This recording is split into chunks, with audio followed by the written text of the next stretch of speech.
They keep telling me I'm the miracle. I'm a loaf of bread. You are. And roughly half the nitrogen inside the person watching this was built in a factory, pulled out of thin air by the same man who invented poison gas. I'm sorry. Half of them is factory bird crap air, narrated by a war criminal on a Tuesday? Let me show you how the cheapest thing on earth learned to feed the world and to end it. Plants need nitrogen. The air is nearly 4/5 nitrogen, and almost none of it is usable, locked in a molecule so stable that life can barely touch it. For all of history, growing more food meant finding more of the rare, usable kind. So the whole planet was starving inside an ocean of the exact thing it needed. Cool. Great system. And then Europe found the motherlode. On rainless islands off Peru, millions of seabirds had been nesting for thousands of years. The result was hills of dried droppings, guano, dozens of feet deep, pure, concentrated nitrogen. Bird poop. The salvation of civilization was ancient, sun-baked bird poop. It worked like magic on dead fields. Prices exploded. By the 1850s, this stuff was worth more than silver, and a fortune sat on a few tiny islands. So the powers did what powers do. They fought over it. Spain seized the Guano Islands in the 1860s. Then Chile, Peru, and Bolivia went to war, a real war, with warships and thousands dead, over who owned the droppings and the nitrate deserts beside them.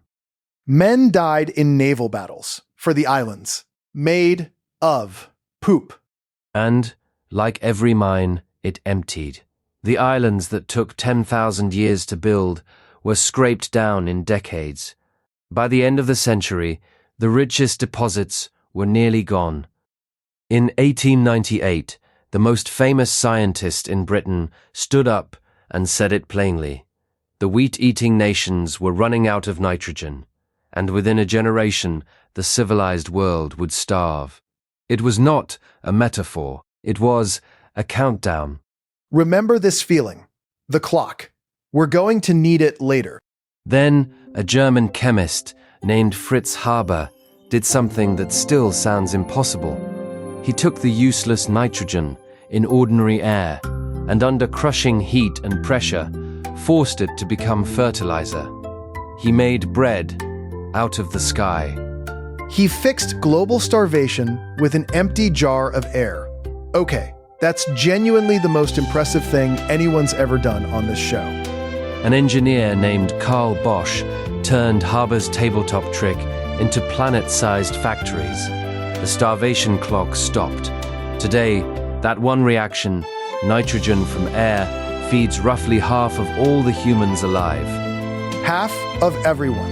Every second person you've ever seen exists because of a jar of air. I'd like to end the episode here, please.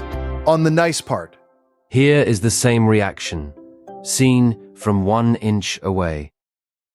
Because the molecule that makes fertilizer is the same molecule that makes explosives. The nitrogen that feeds an army is the nitrogen that arms it. When the First World War came, Germany should have run out of gunpowder in months. Haber's factories meant it never did.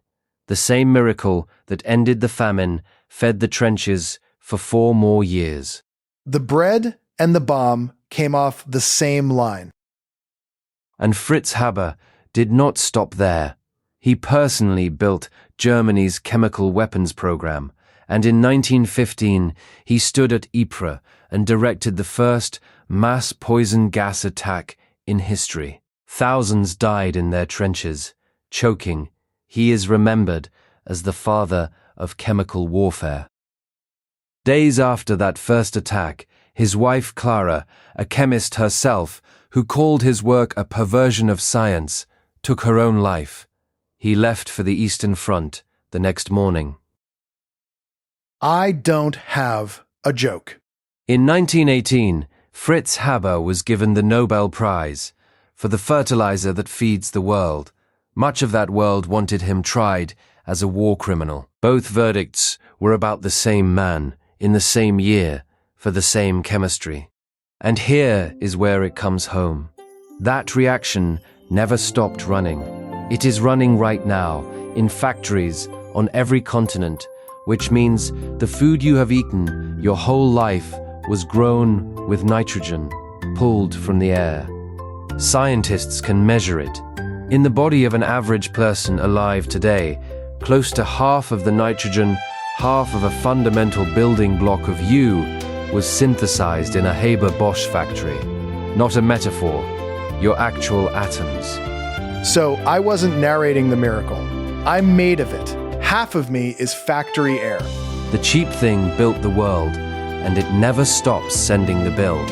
That same flood of synthetic nitrogen now runs off into rivers, chokes coastlines into dead zones, and warms the sky. The gift that feeds half of us is quietly poisoning the water and the air it came from. A mountain of bird droppings taught us to pull food out of the sky, and in the same breath, it taught us to pull down everything else. Next time, a plain steel box, invented by a truck driver, so boring that no one noticed it quietly conquering the entire planet. Please tell me the box didn't kill anyone. Nothing stays sweet, Stan. You, of all people, know that.